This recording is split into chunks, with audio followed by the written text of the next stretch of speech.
netālu pie Rīgas, protams, cilvēki to ir fiksējuši. Nu, ko lai saka, cilvēki diezgan ir, tādā neizpratnē arī par to šiem te fotoradaru šoferiem, par to, ka, viņi tā kā nedomā, ka viņus fotografē vai visu laiku viņiem ir pastiprināta uzmanība, jo, viņi ir tomēr tie, kas stāv pie šiem fotoradariem, mēs viņus uztveram kā vainīgos par to, ka mūs nofotografē. Un ja viņš brauc, tad mēs uz viņu skatāmies visu laiku ar slikto aci, un cilvēki visu laiku kaut kā mēģina izaicināt sev uz to, un, komentētāji patiesībā izsaka to, ko mēs jau zinājām, ka, īsti nav apmierināti ar esošo sistēmu, kad, kaut kas tur notiek uz tiem ceļiem, kaut kur tie fotoradari tiek slēpti, bet īsti līdz galam situācija nav laba. Bet parunāsim par pozitīvākām lietām, parunāsim par to, kā pievilināt lāci. Tās bija šīs dienas mūsu Twitter jautājums par to, kāds tad ir radošais veids, kā pievilināt lāci, lai tas atgriežas mājās. Atbildes jau mums ir dažādas. Ļoti daudz raksta, ka saldums, varbūt, ka jums ir kādas, viegls fizisks paņēmiens, kā tikt ar lāci galā, to mums rakstiet Tautas valsts Twitter kontā, Tautas valsts TV. Paldies, Oskar, tev liels, un skatītāji, gribam dzirdēt jūsu viedokli, bet mēs nesen esam paviesojušies pie kā zēna, kurš jau no mazām dienām mājās ir galvenais datoru labotājs, kā arī astronoms, fiziķis un pat elektronikas speciālists. Viņu sauc Andris, un viņš dzīvo Siguldā. Pagājušā gada 1. septembrī viņš saņēma Latvijas izcilnieku balvu. Andris turpina piepildīt savus sapņus un arī šogad plāno pretendēt uz izcilnieku stipendiju.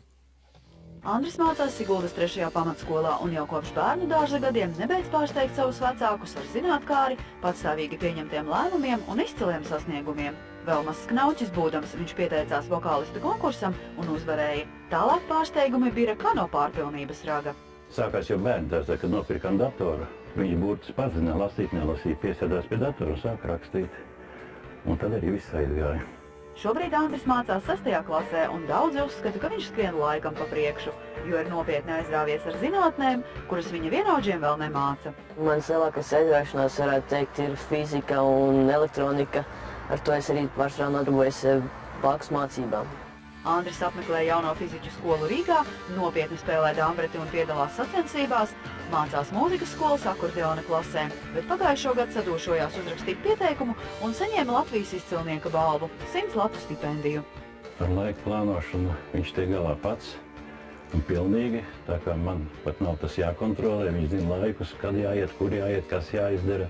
Pirmkārt, viņš nosprauž pats sev mērķi un to arī sasniedz. Sākās ar to, ka viņš pats izlēma iestāties muzikas skolā un iestājās. Pārsteigums, protams, arī bija, kad viņš tika izcilnieku finālā.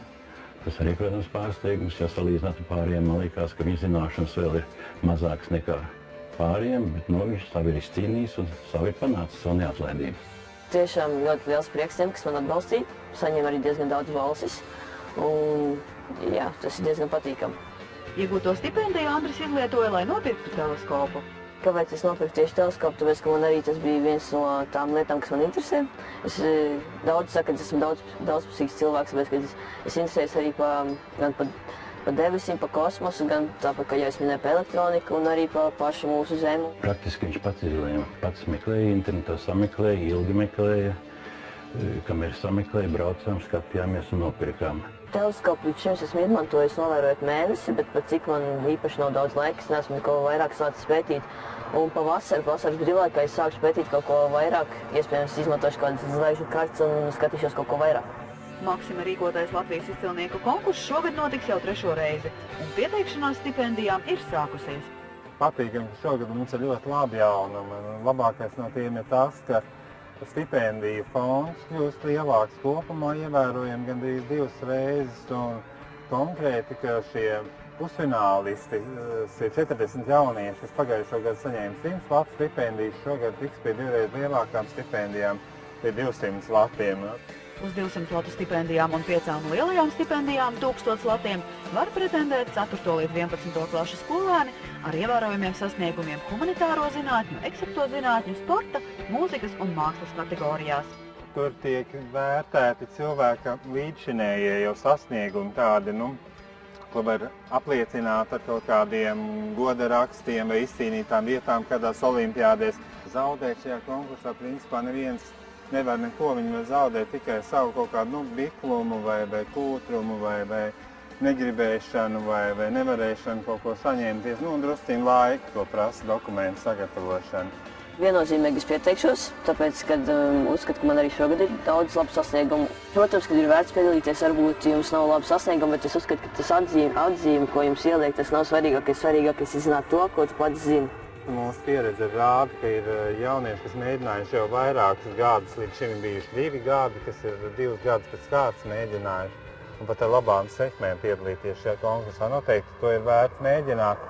Pagājušajā gadā Latvijas izcilnieku lielās balvas saņēma jaunais ķīmiķis Georgijs, humanitāro zinātņu entuziasta Veronika, mērķtiecīgie sportisti Krišjānis un Elza, kā arī talantīgā saksofoniste Paulīna.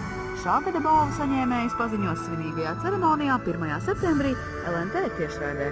Ilva Everta, Renārs Muskars, Tautas balss. Tālāk skatītājiem pēc brīža parādīsim vēl neredzētus kadrus, kā cilvēki iestājoties pavasarim izklaidējas ar saviem suņiem. Kā arī mēs meklēsim taisnību, kāpēc jaunai māmiņai ir jāpierāda policistiem, ka viņa nav kamielis. O jā, pēc brīža. Suņi piedalās